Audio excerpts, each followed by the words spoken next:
Get ready to be blessed.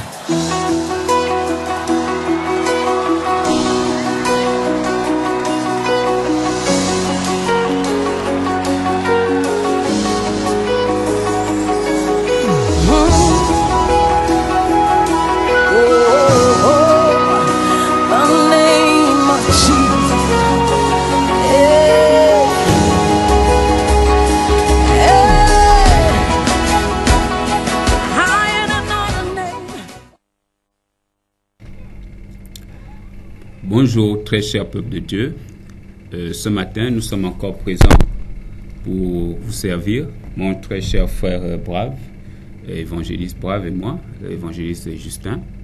Nous espérons que vous portez bien et nous voulons vous saluer au nom de Jésus-Christ et nous voulons également vous adresser les salutations de notre papa, l'apôtre Jonas Mungeka et du ministère, l'Assemblée, le règne de Christ établi dans les nations.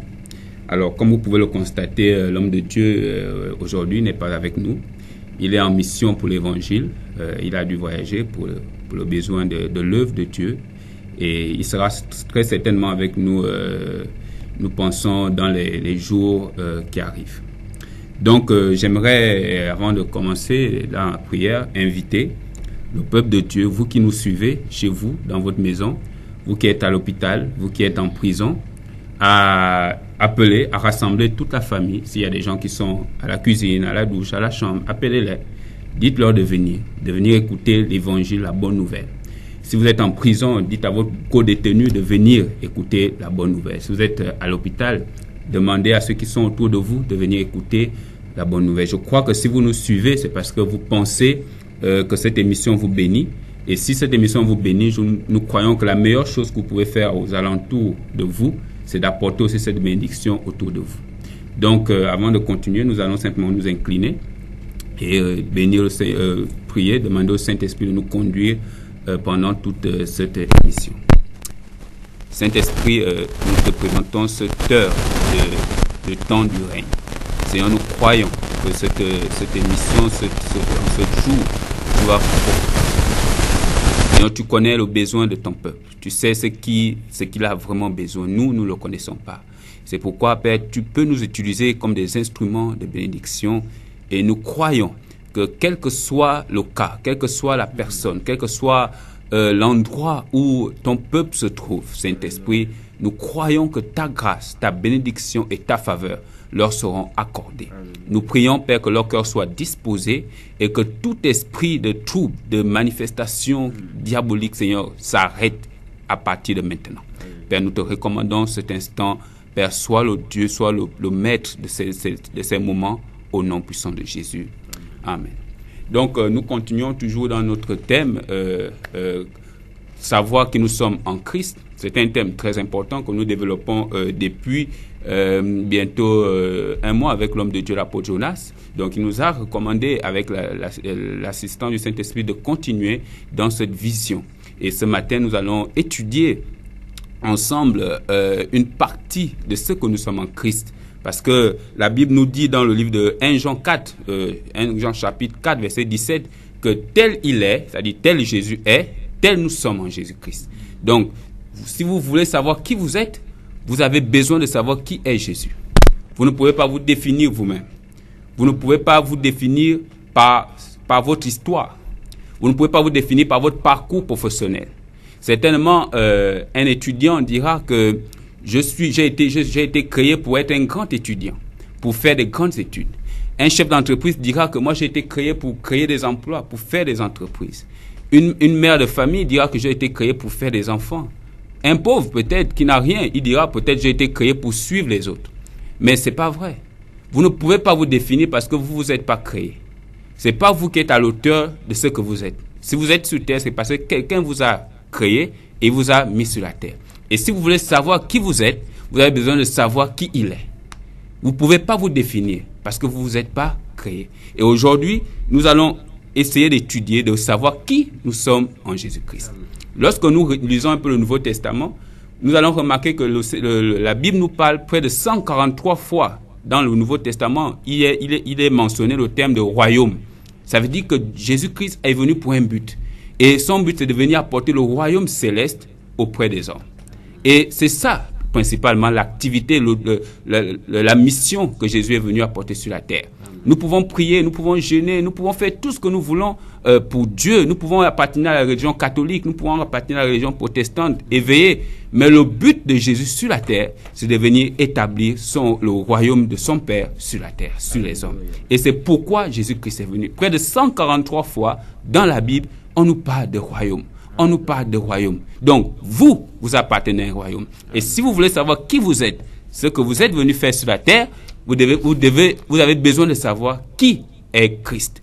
Et quel est ce royaume. Et quels sont les avantages qui sont dans ce royaume. Et donc, ce matin, je vais inviter mon frère Brave. Nous allons lire un passage que Jésus a eu, une petite discussion que Jésus a eue avec ses disciples. Et vous allez comprendre, pendant cette discussion, j'aimerais que vous soyez très attentifs de quoi Jésus parlait. Il discutait avec ses apôtres, il leur posait des questions. Et je crois qu'aujourd'hui, nous allons comprendre pourquoi certaines choses. Donc, je vais inviter le frère, s'il a la page, Matthieu chapitre 16, à partir du verset 13 à 19. Il est écrit dans le livre de Matthieu, le chapitre 16, le verset 13 à 19. Il est écrit: Jésus étant arrivé dans le territoire de Césarée de Philippe, demanda à ses disciples: Qui dit-on que je suis, moi, le Fils de l'homme? Ils répondirent: Les uns disent que tu es Jean-Baptiste, les autres Élie, les autres Jérémie ou l'un des prophètes. Et vous, leur dit-il, qui dites-vous que je suis? Simon-Pierre répondit: Tu es le Christ, le Fils du Dieu vivant. Jésus, reprenant la parole, lui dit: Tu es heureux Simon, fils de Jonas, car ce ne sont pas la chair et le sang qui t'ont révélé cela, mais c'est mon Père qui est dans les cieux. Et moi, je te dis que tu es Pierre, et que sur cette pierre, je bâtirai mon église, et que les portes du séjour de mort ne prévaudront point contre elle. Je te donnerai les clés du royaume des cieux. Ce que tu lieras sur la terre sera lié dans les cieux. Et ce que tu délieras sur la terre sera délié dans les cieux. Amen. Alléluia. Amen. Donc, ici, nous assistons à une discussion de Jésus avec ses apôtres. Le plus grand problème de l'humanité, c'est que nous avons toujours très mal compris qui était Jésus. Alléluia. Nous avons toujours mal interprété qui est Jésus. Alléluia. Vous savez, ici, Jésus pose la question à ses disciples: dites-moi, lorsque nous allons prêcher, lorsque nous allons prier pour les gens, lorsque nous allons distribuer la nourriture, lorsque nous faisons du bien, ces gens à qui nous parlons, ces gens avec qui nous discutons, qu'est-ce qu'ils pensent de moi? Qu'est-ce qu'ils disent que je suis? Dites-moi un peu qu'est-ce qu'ils pensent de moi. Alors, les apôtres disent à Jésus: écoute Jésus, tu sais, la tendance du moment, c'est qu'ils disent que tu es un prophète. Parce que la façon dont tu travailles, les choses que tu fais, il n'y a qu'un prophète qui peut les faire. Et l'autre, il dit: non, Jésus, tu sais, la tendance actuelle, c'est pas que tu es prophète, c'est que tu es Élie ou Élisée. Parce qu'il n'y a qu'Élisée et Élie qu'on a vu faire les choses que tu fais. D'autres ont dit: non, nous croyons que toi, tu es Jean-Baptiste. Parce que vraiment, tu as une onction qui déborde. Donc, vous voyez, Jésus vous pose la question. Et nous avons des avis. Moi, j'ai une fille de 5 ans et je lui parle de Jésus. Lorsque vous allez lui poser la question, qui est Jésus? Elle vous dira: Jésus, c'est le Fils de Dieu. Chacun de nous, nous avons grandi dans les familles religieuses. Nous avons appris à connaître qui est Dieu. Chacun de nous, nous allons à l'église. Nous fréquentons les lieux de culte. Et on nous apprend qui est Jésus. Mais lorsque Jésus a posé la question aux apôtres, il n'a pas posé la question dans le sens de savoir qu'est-ce que les gens disent. Il voulait savoir quelle est la révélation qu'ils ont eue dans leur cœur. C'est pourquoi plus tard, il pose la question à Pierre. Il dit il pose la question aux apôtres, pas à Pierre. Et il dit aux apôtres: ok, les autres pensent que je suis un apôtre, un prophète. Les autres pensent que je suis un Élisée. Mais vous qui êtes avec moi, vous qui me suivez, vous qui me voyez dans le secret, avant qu'on aille en public, vous qui allez à l'église, vous qui priez, vous qui jeûnez, ok, les autres peuvent penser certaines choses, mais vous qui êtes avec moi tous les jours, vous qui suivez cette émission, qu'est-ce que vous pensez que je suis? Et lorsqu'il a posé cette question aux apôtres, la Bible nous dit que personne n'a trouvé de réponse. Parce que certainement ils avaient une réponse. Et dans toutes ces réponses, elles étaient les réponses de ce que les autres pensaient. Ils savaient qui était Jésus parce qu'ils avaient lu la Bible, mais c'était un Jésus que les autres disaient. Mais eux-mêmes, ils n'avaient pas une révélation personnelle de qui était Jésus. Et lorsque Jésus leur a posé la question, ils ne savaient quoi répondre. Ils étaient interloqués, ils étaient dispersés. Et Jésus leur a dit, et Pierre a répondu à Jésus, il a dit, Jésus, toi, tu es un roi. Tu es le Fils de Dieu. Et Jésus lui a dit, Pierre, cette réponse que tu m'as donnée, la chair et le sang ne sont pas capables de donner une telle réponse. Il n'y a que celui qui m'a envoyé, mon Père, qui peut donner à un homme la capacité de dire qui je suis. Et comme tu sais qui je suis, alors je te donnerai la clé pour régner. Donc vous voyez, on ne peut pas régner sans connaître qui est Christ. Parce que lorsque les épreuves arrivent, lorsque les difficultés viennent sur nous, nous avons besoin de savoir qui nous sommes. Et lorsque vous voyez, Jésus a donné la clé de quoi? La clé du royaume. La clé du royaume des cieux. Il a dit, je te donne les clés. Ce que tu vas lier, je vais le lier. Ce que tu vas délier, je vais le délier. Parce que tu sais qui je suis. Je sais que lorsque le vent va venir, tu ne vas pas trembler. Parce que ce que tu sais de moi, c'est pas ce que les gens t'ont appris. Ce que tu sais de moi, c'est pas ce que le pasteur t'a seulement appris. Ce que tu sais de moi, c'est pas ce que tes parents t'ont appris. Tu as une réalité de ce que je suis. Donc j'ai une confiance totale en toi. Et ce matin, le Saint-Esprit te pose la même question. Je sais certainement que tu vas à l'église. Je sais certainement que tu connais un pasteur. Je sais certainement que tu connais la Bible. Mais le Saint-Esprit ne veut pas te poser la question ce matin. Qu'est-ce que tu connais? Qu'est-ce que tu as appris de moi?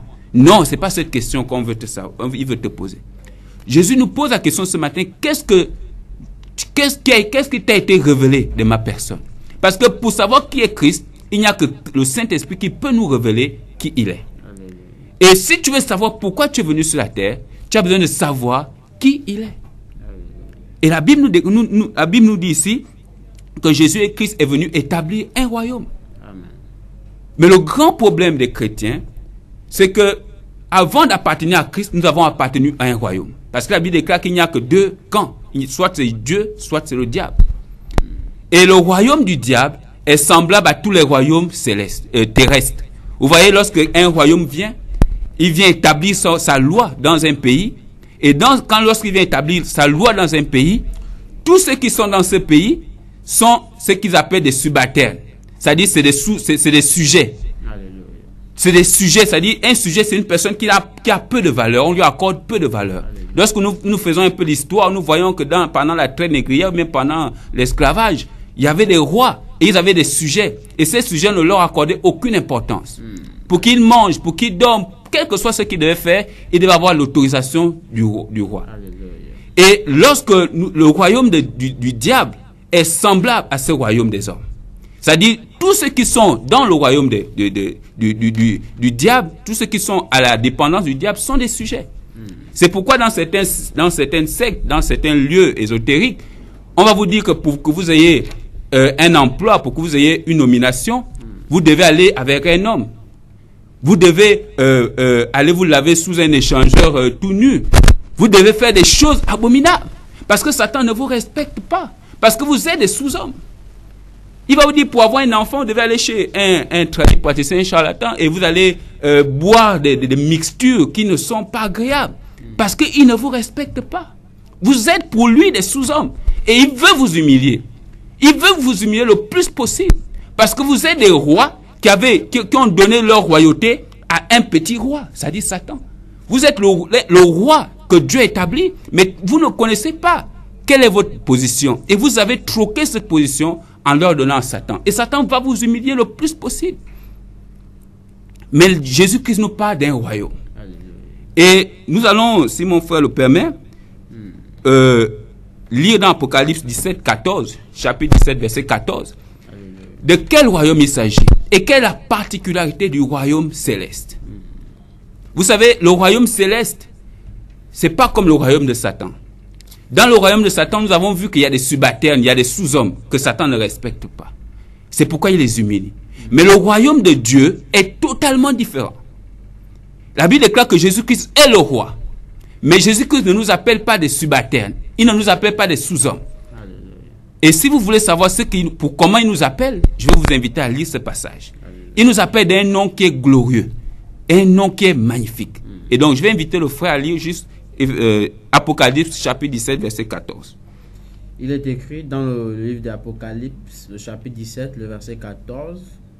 Ils combattront contre l'agneau, et l'agneau les vaincra, parce qu'il est le Seigneur des seigneurs, et le roi des rois, et les appelés, les élus et les fidèles qui sont avec lui, les vaincront aussi. Alléluia. C'est une grande nouvelle. La Bible nous dit que dans le royaume céleste, nous ne sommes pas des sous-hommes, nous ne sommes pas des subalternes, nous ne sommes pas des esclaves, nous sommes des rois. Alléluia. La Bible dit que nous sommes des rois. Il dit qu'il est le roi et nous sommes des rois. Alléluia. Et si Jésus est venu sur la terre, c'est pour nous remettre ce royaume. Alléluia. C'est pour faire de nous des rois. Donc tu n'es plus esclave. Jésus n'est pas le roi des esclaves. Il n'est pas le roi des peureux. Il n'est pas le roi de ceux qui hésitent. Il n'est pas le roi de ceux qui sont dans le camp de la défaite. Non, il est le roi des rois. Alléluia. Beaucoup disent que nous sommes chrétiens, mais lorsque une musaraigne ou bien une fourmi ou bien un cafard ou bien un rat le dérange dans le plafond toute la nuit, il va se lever, il va aller prier, il a peur. Vous pouvez connaître, on peut vous enseigner de qui est Jésus. Mais ce qu'on va vous enseigner ne peut pas enlever cette peur. Pour que cette peur qui est en vous puisse disparaître, vous devez savoir qui vous êtes et qui est Christ. Lorsque vous allez rendre compte que vous êtes un roi, vous n'allez plus avoir peur d'un cafard ou d'un rat. Lorsque vous allez vous rendre compte que vous êtes un roi, vous n'allez plus pleurer lorsqu'on va vous annoncer à l'hôpital que vous avez le sida. Lorsque vous allez apprendre que vous êtes un roi, vous n'allez plus trembler lorsqu'on va vous dire que votre enfant n'est pas revenu à 13 heures. Parce que vous savez quelles sont les prérogatives qui sont attachées à un roi. Alléluia. Un roi, il sait, la Bible déclare que Dieu a établi autour de nous des anges. Vous pensez qu'on va établir un ange auprès de quelqu'un qui n'a pas de valeur? Lorsque le président envoie une délégation, il a des gardes. Lorsque Dieu nous a établis comme roi, il nous a mis autour des anges. La Bible déclare que les anges campent et veillent autour de nous jour et nuit. Ils ne dorment pas. Parce que Dieu sait qu'il a des rois. Et c'est ça le but de Jésus sur la terre. Lorsqu'il est venu sur la terre, c'est pour faire de nous des rois. Alléluia. Et nous sommes des rois. Et nous devons régner. C'est pourquoi un roi ne pleure pas. Si tu passes ton temps à pleurer, à gémir, à crier, à te lamenter, c'est que tu ne sais pas qui tu es. Alléluia. Tu peux aller à l'église, tu peux gêner, tu peux donner 10 mésophones. Mais si ta mentalité n'a pas changé, tu ne peux pas évoluer. Alléluia. Tu ne peux pas évoluer. Le grand problème, c'est que nous avons tellement passé du temps dans la royauté de Satan. Beaucoup d'entre nous avons accepté Jésus à 30 ans, à 15, à 20 ans, 25 ans. Et on a passé toute notre vie esclave de Satan. Alléluia. Esclave du péché. Et vous savez, lorsque quelqu'un passe tellement du temps dans l'esclavage, lorsqu'on le libère, il peut être libre, mais sa mentalité est encore esclave. Alléluia. Et c'est pourquoi la Bible nous dit que le Saint-Esprit renouvelle notre intelligence. C'est pas en vain. C'est parce qu'il sait que pendant longtemps, on était esclave. On dépendait de Satan. Pour manger, pour boire, tout ce qu'on faisait dépendait de Satan. Et lorsque Jésus vient nous libérer, on a besoin d'une nouvelle mentalité. C'est pourquoi dans 2 Corinthiens 5:17, il dit que les choses anciennes sont passées. C'est-à-dire la mentalité de l'esclave est passée. Maintenant, toute chose devient nouvelle. Donc, vous avez une nouvelle mentalité pour dominer. Vous ne pouvez pas dominer avec la mentalité de l'esclave. Vous ne pouvez pas, lorsque le pasteur prie pour voir l'église, il dit que vous êtes libre. Le soir, lorsque vous allez dormir, vous faites un rêve. Vous voyez que vous êtes dans une prison. Vous revenez, vous appelez le pasteur. Non, j'ai encore fait le rêve. Non. Vous êtes libre. Vous êtes libre. On ne peut pas vous libérer 1000 fois. Vous êtes libre. Jésus-Christ vous a libéré. Alléluia. Vous n'avez plus à avoir peur.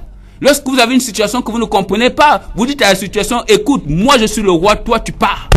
C'est comme ça qu'un roi parle. Un roi ne se lamente pas. Un roi ne pleure pas. Un roi ne crie pas. Si le médecin vous dit que vous avez le sida, vous dites, il n'y a pas de problème. Moi, mon roi peut me libérer de ce sida. Parce que le sida appartient à la royauté de Satan.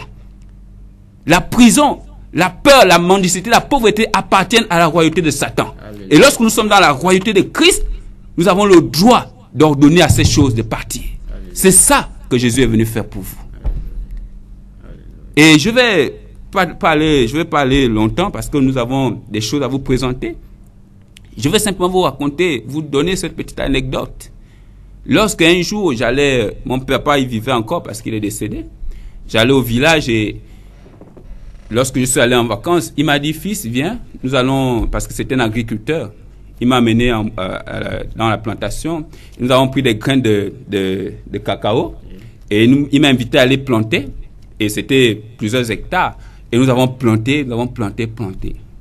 Et après, je suis allé à Libreville et je suis revenu peut-être 2 ou 3 ans après. Et quand je suis revenu, il m'a appelé, il m'a dit, viens, je vais te montrer quelque chose. J'avais oublié cet aspect. Et lorsque je suis allé en brousse, j'ai remarqué que ce que nous avions planté avait poussé. Et pendant que je préparais ce moment, le Saint-Esprit m'a redonné cette image. Vous voyez, lorsque nous sommes allés planter, j'avais juste une graine de cacao. C'était une graine. Lorsque vous cassez le cacao, vous remarquez qu'à l'intérieur, c'est comme de la poussière. Il n'y a rien. Mais il y a une chose qui est formidable. C'est que dans cette graine de cacao, il y avait un arbre. Il y avait plusieurs cacaos. Lorsque vous plantez un fruit, lorsque vous plantez quelque chose, lorsque vous voyez la chose, il n'y a rien. Mais dans cette chose, il y a de la vie. Si vous plantez un arbre, c'est juste une petite graine. Mais lorsque vous plantez cet arbre, cette graine devient un arbre. Il porte des fruits. Si vous plantez un bananier, c'est juste un petit rejeton. Lorsque vous plantez, ça devient un bananier avec plusieurs bananes. Lorsque Jésus vous dit que vous êtes guéri, c'est pas à vous de trouver la guérison. C'est parce que dans la parole qu'il a donnée, il y a déjà la guérison. Alléluia. Dans la graine, il y a l'arbre. Mais la graine ne voit pas qu'elle est. Si la graine avait les oreilles, elle dirait, mais toi tu vas me planter, tu dis que les gens vont me consommer, tu dis que moi je peux devenir caca, je peux être dégusté, je peux devenir du chocolat. Comment je peux devenir un chocolat? Tu penses que moi, comme je suis là, je vais devenir... Non, la graine pouvait dire ça. Si elle pouvait parler. Mais dans cette graine, Jésus avait mis l'ADN du cacao. L'ADN du cacao. En vous, il y a l'ADN de la guérison. En vous, il y a l'ADN de la vie. Ce n'est pas votre problème de comment vous allez guérir, de comment vous pouvez réussir dans la vie. Ce n'est pas votre problème. Votre problème, c'est qu'en vous, il y a quelque chose que Dieu a mis. La seule chose que vous avez à faire, c'est d'être planté. Et lorsque vous serez planté, Jésus va vous relever. Et si les circonstances vous ont amené à penser autrement, ce matin, vous devez être révolutionné dans votre cœur. Vous devez dire, arrête, stop. Vous n'avez pas besoin d'aller d'église en église. Vous n'avez pas besoin de temps de retraite. C'est des bonnes choses, je ne suis pas contre. Vous n'avez pas besoin de temps de 40 jours de jeûne. C'est bien, je ne suis pas contre. Mais vous voyez, parfois, nous les chrétiens, nous voulons tuer un moustique avec une Kalachnikov. Il y a des choses simples que notre foi peut résoudre. Il y a des choses simples. Si tu réalises qui tu es en Jésus-Christ. Donc, c'est simplement ce message que je tenais à vous annoncer. On va d'abord vous présenter ce petit spot que nous avons préparé. Ensuite, mon frère Brave va certainement vous édifier davantage sur ce principe de la royauté que nous avons en Jésus-Christ. Donc, avant que nous passons à ce petit spot, j'aimerais simplement dire que à la suite de cela, la ligne d'appel sera ouverte. Donc, vous pourrez commencer à nous appeler sur les numéros qui s'affichent. Le 07 25 89 68, 07 33 13 67 et le 06 15 16 19. Donc, la ligne sera ouverte après ce spot. Appelez, nous sommes là. N'hésitez pas à poser vos questions. Donc, si la régie est prête, je vais simplement demander à la régie de faire passer ce témoignage que nous avons préparé pour édifier davantage votre foi. Ensuite, mon frère Bois va également continuer dans cette logique. Donc, je vais laisser la place à la régie.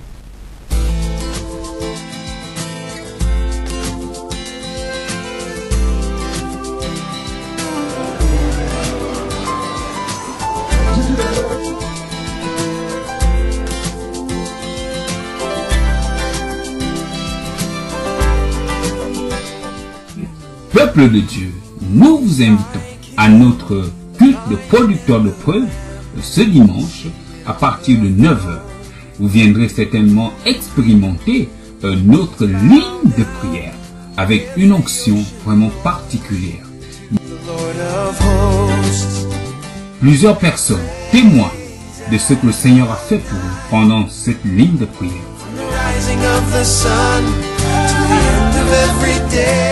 Nous avons eu des cas de maladies qui ont quitté les corps, des situations qui ont été décantées, des démons qui sont sortis, ces démons qui empêchaient à des vies d'être prospères, qui empêchaient à des familles de jouir de leur bonheur. Ces démons sont sortis des corps. Vous verrez l'expérimentation du Saint-Esprit personnellement dans votre vie, dans votre famille et dans vos affaires. Si vous avez une situation qui vous bloque, qui vous empêche de sourire, une situation qui vous empêche d'aller de l'avant, ne laissez pas cette situation vous embrigader encore en 2016. Cette ligne de prière est faite pour vous. Pendant ces moments, vous ne repartirez pas comme vous êtes venu. Nous sommes convaincus que la grâce de Dieu est suffisamment abondante pour que toute situation lâche prise dans votre vie. Toute chaîne se brisera. Tout ce que l'ennemi a décidé contre vous, le Saint-Esprit vous rendra libre. C'est pourquoi nous vous invitons ce dimanche à partir de 9h. N'hésitez pas. Invitez vos amis, invitez vos parents, invitez ceux qui vous en proches, parce que nous croyons que la puissance du Saint-Esprit est capable de délivrer, de guérir et de restaurer. Vous n'êtes pas le dernier, vous ne serez pas délaissé, vous ne serez pas abandonné, parce que là où il y a l'Esprit de Dieu, je peux vous rassurer, il y a la liberté. Un puissant miracle de guérison ici. C'est terminé. Elle guérit avec un puissant témoignage.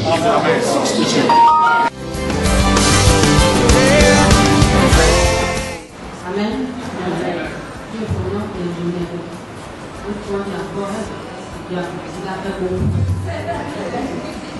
Il a fait vraiment beaucoup. À 11 ans, j'ai été en problème. 2 ou 3 ans, on vient à la consultation. Aussitôt, je fais 1 mois et 1 pour la toilette. Et pour moi, c'était devenu comme ça. Une fois, on a pratiqué le lavement de certains aspects, et c'était devenu pour moi l'habitude. J'étais déjà habituée. Je ne mangeais pratiquement pas, je peux faire 4 jours. Arrivé ici le 31 décembre, il fallait tout. Il fallait complètement que tout devait rester. Soudain, il a utilisé une parole dans la Bible, dans Jean 16, verset 24. Sur ce, je me suis dit, oui, Virginie, il s'agit bien de toi. Parce qu'il s'agit à l'intérieur, Dieu a dit, vous m'avez rien demandé. Aussitôt, je dis, oui, il s'agit de moi. Et il a dit, demandez et vous recevrez. Alors, je me suis levé, j'ai dit, Seigneur, je vais traverser là. Mais ce que je peux, dès le premier, je dois aller aux toilettes. Mais je m'en rends, tu ne manges pas. Si je refusais, elle devait savoir qu'il y a quelque chose parce qu'elle ne mange. J'ai dit donc, je mangeais ça comme ça. J'étais là, 14 heures, je sentais mon ventre brûler. J'ai dit, Seigneur, il y a quelque chose. Travail, j'ai compris. Et les produits étaient là, l'envie de boire mes produits, parce qu'il y a un mois qui disait, consomme, ça c'est rien. Tu es déjà habitué. J'ai dit non, je t'accorde jusqu'à 24 heures, mais pas le 2. 14, 15 heures pile. Ça travaillait encore plus. 15h30, j'ai dit comment je dois aller aux toilettes. Mais pas ici. Je m'en vais à l'église. Tout ça, c'était fermé. Mes bras étaient quelque part. Parce qu'il m'a vu passer. Il a c'est qui? Je dis c'est moi, c'est Virginie. Je vous assure. Je commençais à rire à l'intérieur. Parce que même lorsque je prenais ces mêmes produits, parfois je faisais 4 heures dans le toilette. Mais tu fais quoi à l'intérieur? Parce que c'était difficile.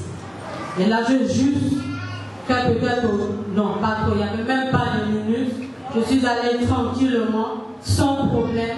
Je suis sortie de là avec une grande joie.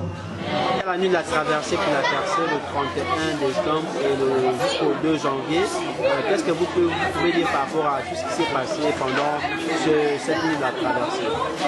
C'était en fait la manifestation du Dieu vivant qui nous montrait déjà les prouesses pour la nouvelle année. année. Et pour moi, je pense que la journée de la traversée du 31 jusqu'au 2 janvier 2016, c'était pour moi une gloire en faveur de ceux-là qui croient à Jésus-Christ, le Seigneur et le Sauveur. J'ai ressenti en moi une manifestation du bonheur, le bonheur divin. J'ai ressenti en moi une certaine passe, parce que c'est quand même merveilleux que le Seigneur puisse nous toucher à ce genre de présence. Et voilà un peu ça, ce que j'ai pu constater lors de la consécration et de la traversée de 2016. Il a percé le 31 décembre jusqu'au 2 janvier. Qu'est-ce que vous pouvez dire par rapport à la nuit de la traversée? On va dire que la nuit de la traversée a été une nuit très bénéfique dans nos vies et au travers de l'apôtre Jonas, nous avons vécu des moments assez particuliers, des moments assez merveilleux. Nous avons vu ce que Dieu a fait pendant la nuit du 31 jusqu'au 1er, au 2 et le culte que nous avons passé au dimanche, nous avons vu la consécration des familles. Voyez-vous que pour une nouvelle année, nous ne pouvions pas rentrer sans pouvoir être consacrés. Et le Seigneur a inspiré son serviteur, l'apôtre Jonas Mungeka, qu'il devait bénir son peuple. Et vraiment, je vous assure que nous avons passé des moments assez intenses et vraiment Dieu est glorifié dans ces moments que nous avons passés. Et vraiment, nous avons vu la main de Dieu agir au travers de ces moments. Alors, pour retrouver le ministère le règne de Christ établi dans les nations, c'est assez simple. Alors, lorsque vous êtes au Carrefour Rio, ici, vous voyez la place Tolérance, vous prenez la route qui descend, qui va vers Avea, le quartier Avea, vers l'Alliance chrétienne. Et lorsque vous y êtes tout en bas, vous voyez, vous allez voir deux routes. Vous prenez celle de droite du côté des poubelles. Vous verrez cette pancarte qui vous indique le ministère le règne de Christ qui est tout en bas. Et lorsque vous allez descendre, vous verrez ce beau bâtiment qui est notre ministère, le règne de Christ établi dans les nations. Alors, nous sommes disponibles les mardis pour les entretiens individuels, les mercredis pour les réunions d'enseignement, les vendredis pour la tempête de prière. Alors, nous attendons. Bienvenue.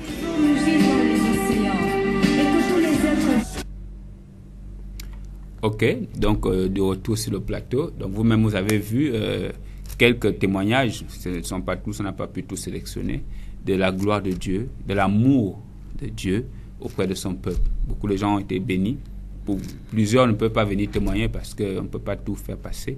Avec le temps, on fera passer les autres.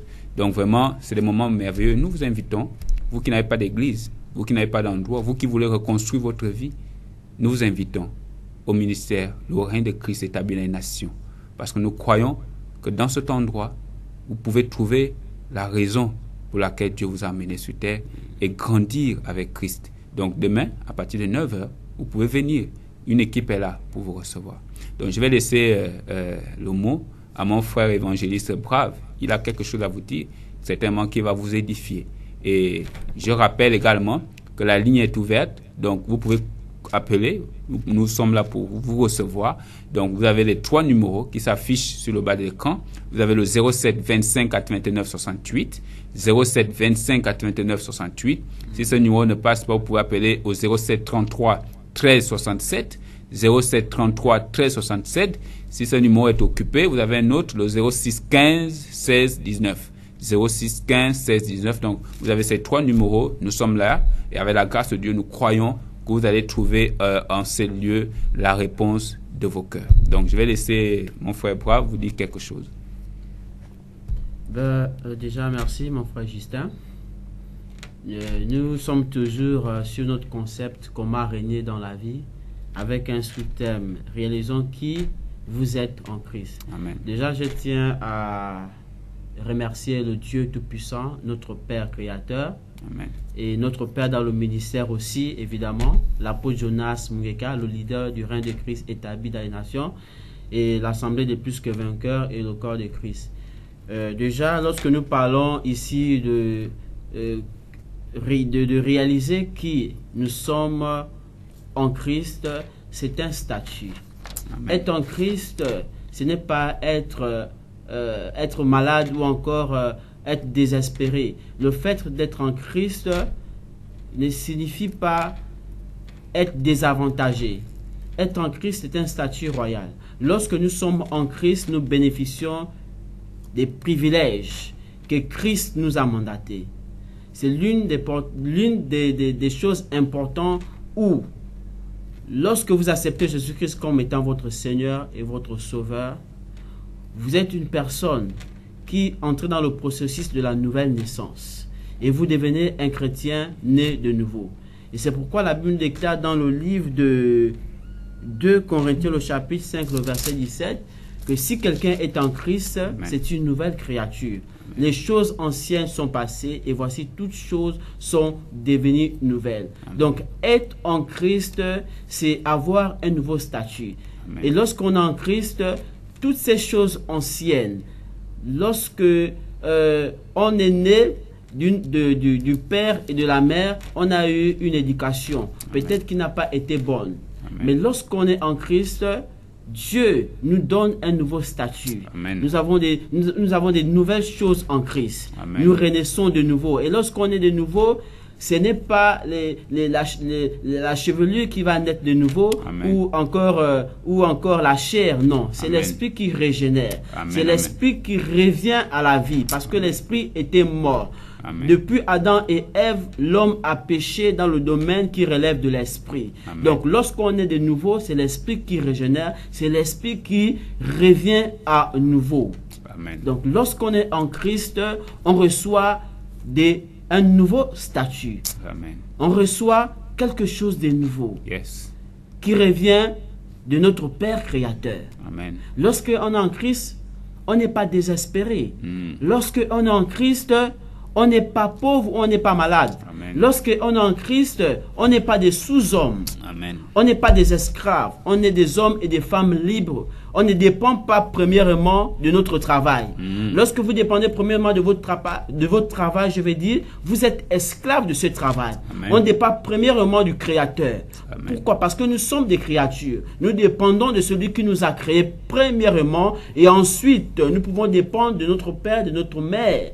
Ou ce sont nos parents que nous devons honorer. Déjà, la Bible déclare que enfants, honorez, obéissez à vos parents. Amen. Et nous devons aussi honorer les autorités et nos frères et nos sœurs. Donc, être en Christ, c'est un style de vie. C'est le statut que Dieu nous donne en tant que chrétien né de nouveau. Lorsque vous êtes en Christ, vous n'êtes pas celui qui souffrait. Vous n'êtes pas celui qui mendiait. Vous êtes des personnes qui avaient de la valeur. Amen. La Bible déclare que nous sommes le sel de la terre. Nous apportons du goût à la nation. Amen. Et la Bible nous enseigne ceci, que le monde attend avec un ardent désir la révélation des fils. Les fils, c'est nous. Lorsque nous sommes en Christ, comme a dit mon frère, nous sommes des rois. Nous sommes des fils. Nous ne sommes plus des esclaves. Nous quittons d'enfants. Lorsque vous acceptez Jésus-Christ comme votre Seigneur et votre Sauveur personnel, vous êtes enfant. Et lorsque vous quittez de l'étape d'enfant, vous devenez des fils. Amen. Dieu nous appelle désormais fils bien-aimés en Christ. Amen, amen. Vous n'êtes plus des esclaves. La maladie ne peut pas vous tenir pendant longtemps esclave, ou une pauvreté, ou une misère. Amen. C'est pourquoi nous vous enseignons, toutes ces révélations. Et la Bible nous déclare dans le livre de 1 Corinthiens, le chapitre 6, le verset 17, que le frère Justin fasse la lecture. 1 Corinthiens chapitre 6, verset 17. Nous allons lire la parole. Mais celui qui s'attache au Seigneur est avec lui un seul esprit. Alléluia. Amen. Celui qui est en Christ, il est attaché avec Dieu dans un même esprit. Amen. Pourquoi? Parce que c'est l'esprit qui est régénéré. L'esprit était séparé avec Dieu. Ce sont nos péchés, nos iniquités qui nous ont séparés avec Dieu. Lorsque nous sommes en Christ, on n'est plus pécheur, on est juste. Dieu n'est plus éloigné de nous. Nous pouvons prier Dieu comme si il était, je vais dire, comme si il était plus loin de nous. Il est en nous. Christ est en nous, l'Esprit de Dieu est en nous. Ce n'est pas la distance qui existe entre le ciel et la terre qui nous sépare de Dieu. Lorsqu'on est en Christ, Christ vit en nous. Et nous pouvons prier notre Père. Amen. Et nous sommes des enfants, nous appartenons à un Père. Et Dieu nous appelle des fils bien-aimés en Christ. Amen. Lorsque nous sommes en Christ, nous sommes attachés avec Dieu dans un même esprit. Amen. L'esprit qui était dans le péché, cet esprit est régénéré, cet esprit est devenu agréable à Dieu, cet esprit est devenu saint, cet esprit est devenu parfait. Amen. Alléluia. Amen. Et celui qui est en Christ n'est plus sous l'esclavage. Amen. Lorsque nous lisons dans le livre de Romains, le chapitre 8, nous allons faire la lecture dans le livre de Romains, le chapitre 8, le verset 1 à 4. Faisons la lecture dans le livre de Romains. Romains. Le verset 8, Okay. le verset 1 à 4, Romains il 8. est écrit, il n'y a donc maintenant aucune condamnation pour ceux qui sont en Christ. Amen. Lorsque vous êtes en Christ, vous n'êtes plus condamné. Yes. Dans l'Ancien Testament, lorsque quelqu'un avait péché, a commis par exemple l'adultère, on devait le lapider. Amen. Or, en Christ, on ne vous condamne plus. Amen. Aucune personne n'a le droit de vous condamner. Peu importe tout ce que vous pouvez faire, la Bible déclare que il n'y a plus de condamnation pour celui qui est en Christ. Amen. En effet, la loi de l'esprit de vie en Jésus-Christ m'a affranchi de la loi du péché et de la mort. Amen. Qu'est-ce qui a mené le péché? C'est la désobéissance. Et la loi est attachée au péché. Amen. Amen. Amen. Donc, lorsque on est en Christ, on n'est plus sur la loi du péché et de la mort. Le péché entraîne la mort. Amen. Et c'est celle qui nous condamne. Amen. Ne soyez plus dans la culpabilité. Lorsqu'on est en Christ, on n'est plus des pécheurs, on est des justes. Il n'y a aucune raison pour nous de vivre encore dans le péché. Nous vivons dans la justice de Dieu. Amen. Christ nous a justifiés de Yes. la loi du péché et de la condamnation. Nous ne sommes plus condamnés. Le péché n'a plus de pouvoir dans nos vies. Le péché n'est autre que la désobéissance contre les lois, les principes de Dieu. Et la suite nous dit ceci. Car, chose impossible à la loi ne pouvait pas vous rendre juste. Amen. La loi ne pouvait pas vous rendre pur ou saint. C'était impossible. Parce que la chair la rendait sans force. Dieu a condamné le péché dans la chair en envoyant, à cause du péché, son propre fils dans une chair semblable à celle du péché. Amen. Jésus-Christ est Yes. venu sur la terre sous la forme du péché. Il n'a jamais péché, mais il a porté nos iniquités, il a porté nos péchés, afin que nous soyons justes, nous soyons sauvés. C'est très important de comprendre les réalités de ces choses, être en Christ. Lorsque nous sommes en Christ, ne soyez plus désavantagés. Lorsque vous êtes en Christ, ne pleurez plus. Amen. Lorsque vous êtes en Christ, ne soyez plus abattus. La Bible déclare que nous aurons des persécutions. Nous allons être éprouvés, tout simplement pour fortifier notre foi. Mais prenez courage parce que Jésus-Christ a vaincu le monde. Amen.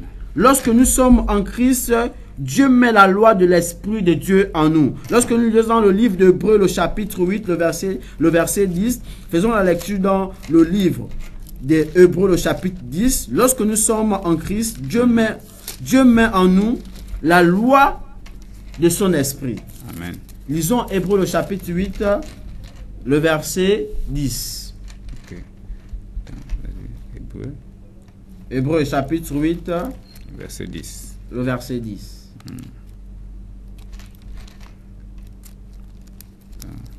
C'est bon? Il est écrit dans le livre d'Hébreux, le chapitre 8, le verset 10. Mais voici l'alliance que je ferai avec la maison d'Israël. Amen. Après ces jours-là, dit le Seigneur, je mettrai mes lois dans leur Dans vos- esprit, Amen. je les écrirai dans leur cœur, Amen. et je serai leur Dieu, et ils seront Mon peuple. mon peuple. Amen. Alléluia. Yes. C'est l'alliance que Dieu a fait avec des fils que nous sommes. Après ce jour-là, dit le Seigneur, je mettrai mes lois dans leur esprit, je l'écrirai dans leur cœur, et je serai leur Dieu, et ils seront mon peuple. Amen. Alléluia. Amen. En Christ, ce sont les réalités, les avantages que nous avons auprès de notre Père. Ne soyez plus des personnes qui cherchent à se forcer de vivre dans un état de culpabilité. Amen. Non. Au contraire, vivez dans la paix, vivez dans la joie, parce que vous connaissez réellement qui vous êtes en Christ. Amen. Bien-aimés, c'est très important. Vous qui nous suivez, peu importe là où vous vous trouvez, c'est important de comprendre ces choses. C'est le statut du chrétien. Vous qui n'avez pas encore accepté Jésus-Christ comme étant votre Seigneur et votre Sauveur personnel, c'est très important. N'attendez pas lorsqu'il y a une situation qui arrive, vous criez « Oh Seigneur ». Oh Seigneur, sauve-moi. Et la Bible dit, beaucoup diront, Seigneur, Seigneur. Il est temps pour vous d'accepter de recevoir Jésus-Christ comme étant votre Seigneur et votre Sauveur. Parce que dans ce monde où nous vivons, nous avons besoin d'un Sauveur. Nous avons besoin d'un Seigneur. Le Sauveur, c'est celui-là qui nous épargne des difficultés. C'est celui-là qui essaye toutefois de nous libérer de toutes les mauvaises pensées, de toutes les mauvaises situations de la vie. Nous avons besoin d'un Seigneur. Pourquoi? Parce que dans ce royaume où nous vivons, il y a des seigneurs. Et seul Dieu est notre Seigneur et notre Sauveur. Et c'est l'une des raisons pour lesquelles nous vous parlons de réaliser qui vous êtes en Christ. Alors, je vais m'arrêter par là pour introduire encore le frère Justin. Et je tiens à vous rappeler que la ligne, elle est ouverte. Amen. Et pour toutes les personnes qui ont besoin d'un renseignement ou vous avez une préoccupation par rapport à tout ce que nous disons sur ce plateau. Et sinon, je tiens à vous rappeler la situation et le lieu du ministère. C'est très important parce que nous croyons que tout ce que nous disons ici, nous avons un endroit où nous écoutons encore davantage cette bonne nouvelle du royaume de Dieu, et c'est un ministère. Amen. Le lieu où nous retrouvons, c'est un ministère. Les gens ont toujours confondu l'église et le ministère. Et nous avons lu concernant l'histoire de Pierre. Jésus-Christ a bâti son église. Ce n'est pas un homme qui a bâti l'église, c'est Christ qui a bâti son église. C'est Pierre qui a eu la révélation, et Jésus-Christ a dit, tu es Pierre, sur cette pierre je bâtirai mon église. Amen. Ce n'est pas avec la pierre qu'on peut voir le caillou, ce n'est pas du caillou. Il s'agit ici du cœur, le cœur de la personne. Dieu a bâti avec un cœur saint, un cœur parfait. Amen. Et Dieu a bâti des hommes. C'est nous qui sommes l'église de Christ. Ce n'est pas le bâtiment où nous nous retrouvons pour recevoir des enseignements. Ce n'est pas ça l'église de Christ. L'église de Christ, ce sont des hommes et des femmes qui ont accepté Jésus-Christ, qui sont nés de nouveau. Ce sont ceux-là qui sont l'église de Christ. Et lui, il est la tête, nous sommes les membres. Nous faisons partie du corps de Christ.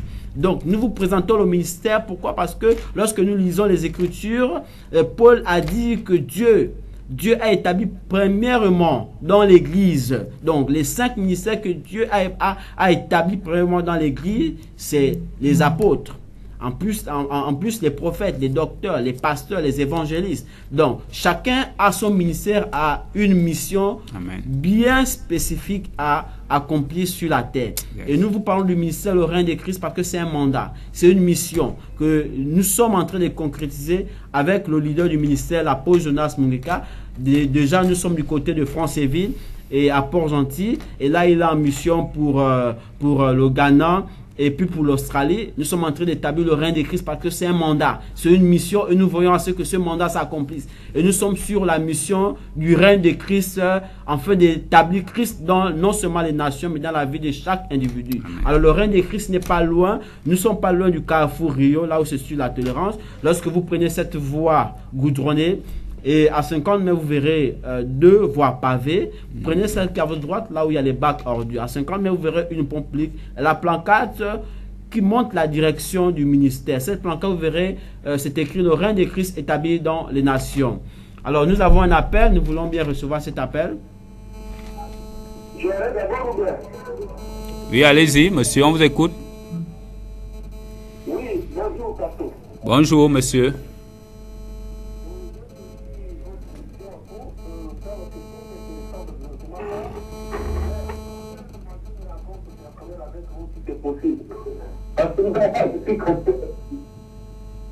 Allô? Allô? Oui? Oui, nous vous écoutons. Nous vous écoutons, allez-y, parlez. Oui, je suis chrétien. Oui? Je suis votre mission. nous sommes censés amener l'évangile jusqu'à l'extrémité du monde pour que les hommes soient sauvés. D'accord. Alors, on ne peut pas reprendre un pasteur à la télévision, c'est pas bien. D'accord. Si nous continuons à rendre dispersés, c'est pas bon. D'accord. Que nous devons revoir encore en tant qu'enfant de Dieu, en tant que prédicateur de l'évangile, afin de sortir maintenant avec les points de Dieu déjà. D'accord. Parce qu'il est très amer de constater que nous parlons de Dieu de 10 manières contradictoires. Si vous me permettez, j'aimerais vous rencontrer, même en privé, pour qu'on ait un entretien. D'accord. Nous sommes à VA. Donc, lorsque vous êtes à Rio, vous prenez la descente, vous allez trouver 2 routes. Celle qui va à l'Alliance, vous la laissez. C'est du côté gauche, vous laissez cette route. Vous prenez celle de droite, du côté des poubelles. Et vous allez suivre cette route. Vous allez trouver une pancarte indiquant le ministère Lorrain de Christ avec la photo de l'homme de Dieu. Une pancarte rouge, de couleur rouge. Et lorsque vous allez suivre cette pancarte juste à la descente derrière la pompe publique, vous avez le ministère Lorrain de Christ établi dans les nations. Donc le leader, c'est l'apôtre Jonas Mungeka. Et nous sommes vos âmes serviteurs, l'évangéliste Justin Ndoutoum et l'évangéliste Brave Singa. Donc vous venez, nous sommes disponibles.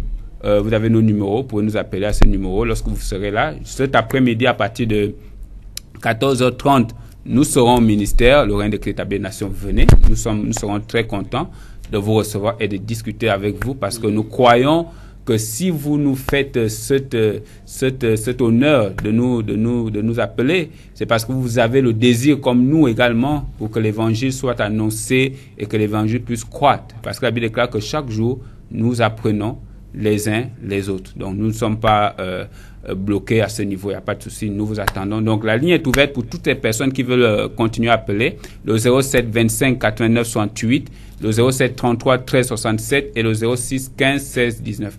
Donc j'aimerais simplement, avant de recevoir s'il y a un appel, non? Donc j'aimerais simplement lire avec vous un passage de la Bible, parfois que nous, chrétiens et que les païens, parce que j'ai discuté avec beaucoup de païens et qui ne comprennent pas. Et j'aimerais vraiment inviter certaines personnes qui nous suivent à reconsidérer leur voix, à reconsidérer leur engagement, à reconsidérer leur cœur avec Jésus. C'est dans le livre de Matthieu 22, chapitre 22, verset 14. La Bible nous dit dans Matthieu chapitre 22, verset 14, la Bible déclare, car il y a beaucoup d'appelés, mais peu d'élus. La Bible déclare qu'il y a beaucoup d'appelés, mais peu d'élus. Je suis très convaincu que vous qui nous suivez, à 90% ou à 95%, vous croyez en Jésus. Vous avez entendu parler de l'évangile. Vous avez à cœur de faire de bonnes choses pour Dieu, mais beaucoup de blocages vous empêchent de le faire. La Bible déclare que Dieu vous appelle. Il appelle les hommes de tout âge. Il peut vous appeler, il vous appelle, et il vous appellera jusqu'à vos derniers souffles. Mais la Bible déclare qu'il n'y a pas beaucoup d'élus. Et les élus, c'est pas les chrétiens. Dieu n'a pas dit que quand il a créé le monde, il a choisi des gens qu'il doit déjà sauver, non. La Bible déclare dans Jean 3,16 car Dieu a tant aimé le monde qu'il a donné son Fils unique, afin que tous ceux qui vont croire. Il n'a pas dit enfin que certaines personnes qui vont croire. Il n'a pas dit enfin que les chrétiens qui vont croire.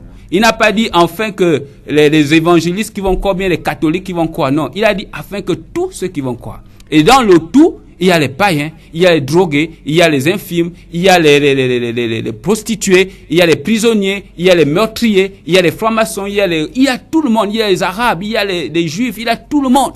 La Bible déclare afin que tous ceux qui croient soient sauvés. Et Dieu vous appelle, par l'évangile, Dieu vous appelle. La Bible déclare qu'il cogne. Il cogne. À chaque fois que vous entendez l'évangile de Christ, c'est que Jésus-Christ est en train de cogner à la porte de votre cœur.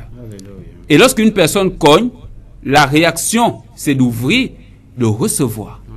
Et la Bible déclare que celui qui reçoit Christ, qui croit en son message, qui croit que Jésus-Christ est venu pour nous sauver, qui croit que Jésus-Christ est son sauveur, celui qui se répand de sa mauvaise voie, reconnaît Christ dans sa vie comme Seigneur, cette personne est sauvée. Donc j'aimerais que vous croyiez en ce Jésus. J'aimerais que vous le receviez. J'aimerais qu'il soit votre Seigneur.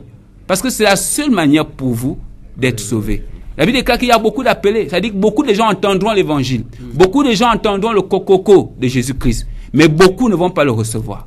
Ce sont ces personnes que la Bible appelle les élus. Ceux qui reçoivent Christ dans leur vie. Ceux qui acceptent de dire à partir d'aujourd'hui, j'ai été trop prostitué.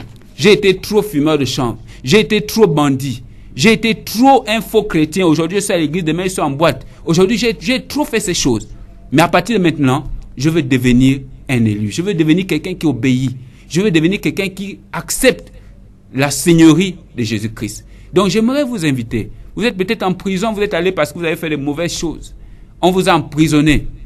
Ce n'est pas la fin du monde. J'aimerais vous parler à vous qui êtes à l'hôpital. Certainement, vous êtes dans un cas de maladie. On peut prier pour vous. Vous avez guéri, c'est la grâce de Dieu. Mais il y a des gens pour qui on prie qui ne guérissent malheureusement pas. Nous, ça nous fait mal. Mais Dieu peut utiliser cette situation pour vous sauver. Vous êtes à l'hôpital. Vous n'avez peut-être pas l'espoir, mais l'espoir est en Christ. Alléluia. La vie ne vaut rien si elle n'a pas Christ. Alléluia. À quoi vous sert de vous maintenir en vie si cette vie n'a pas Jésus-Christ? Une vie qui a Christ, oui, je vais laisser la... D'accord, donc comme on dit, il n'y a pas d'appel. Donc, une vie sans Christ, c'est une vie sans valeur. Une vie sans Christ, c'est une vie sans valeur. Donc, j'aimerais vous inviter, vous tous qui n'avez pas reçu Jésus-Christ, si maintenant on peut le faire ensemble, j'aimerais que vous vous concentrez là maintenant, là où vous êtes. Même si vous êtes dans un taxi, quel que soit l'endroit, n'ayez pas honte. En 30 secondes, on va faire cette prière ensemble. Seigneur Jésus, ce matin, je veux te demander pardon. Parce que je me suis mal conduit. J'ai géré ma vie pendant longtemps sans toi. Et j'ai compris ce matin que tu es mon Seigneur et tu es mon Sauveur.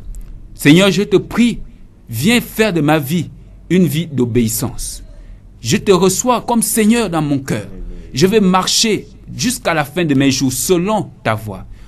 Donne-moi ton esprit afin que je sois capable de t'obéir, afin que je sois capable de comprendre ce que tu désires pour moi. Accorde-moi ta sagesse, renouvelle mon intelligence afin que je sois un fils du royaume. Au nom puissant de Jésus. Amen. Si vous avez fait cette prière avec nous, vous êtes dans le royaume. Nous vous invitons à acheter une Bible. Si vous ne pouvez pas acheter une Bible, nous vous invitons à la télécharger dans votre téléphone.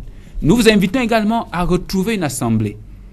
C'est vrai que la régie me dit qu'on n'a plus de temps, mais j'ai un jeune homme avec qui j'ai discuté la semaine passée, il me dit qu'il ne croit pas au pasteur. Mais il me dit que chaque matin, il suit les messages de l'évangile à la télé. Il suit sur Facebook, sur Internet. Mais je lui ai posé la question, les messages que tu suis à la télé, ceux que tu suis sur Internet, qui les prêche? C'est des pasteurs. C'est des hommes de Dieu. Et ces hommes de Dieu, ils sont où? Est-ce qu'ils sont dans leur maison? Non. Ils sont où? Est-ce qu'ils sont au marché? Non. Ils sont dans les églises. Si vous dites que vous fuyez les églises parce que vous prétendez que les églises ne sont pas bonnes, mais toutes ces personnes que vous entendez parler de Jésus, mais ils sont dans les églises. Donc, il ne peut pas avoir de Christ sans église. Parce que Christ est venu établir l'église. Et c'est l'église qui est le lieu où se trouvent les ambassadeurs de Christ. Donc, nous avons laissé sur ce message, sur ce mot. Et nous voulons encore remercier l'homme de Dieu, Louis Badinga, qui nous reçoit avec son équipe. Alléluia. Nous voulons également remercier l'homme de Dieu, l'apôtre Jonas Mungeka, avec sa charmante épouse, Maman Grâce Mungeka, et leur fille divine. Nous voulons également remercier le peuple du règne de Christ qui nous soutient dans ce travail, et tous les hommes de Dieu, les pasteurs. Nous voulons aussi remercier vous qui êtes devant votre télé, vous qui chaque samedi matin, chaque vendredi, vous allumez vos télé pour écouter ce message de la vie. Et nous vous remercions, vous tous qui nous supportez dans nos erreurs, dans nos faiblesses, pour que l'évangile soit davantage annoncé. Nous rappelons que cette émission passe en direct chaque samedi à partir de 9h30 et chaque vendredi à partir de 11h30, elle passe en rediffusion. Donc vous pouvez continuer à nous appeler même hors de l'antenne. Si vous avez des cas, on peut venir prier chez vous et avec vous. Donc, si mon frère a un mot de revoir, on va laisser l'antenne à la régie. Tout simplement que Dieu vous bénisse. Et c'est le mot de fin. Et nous nous retrouvons la semaine prochaine et que Dieu vous bénisse. Au revoir.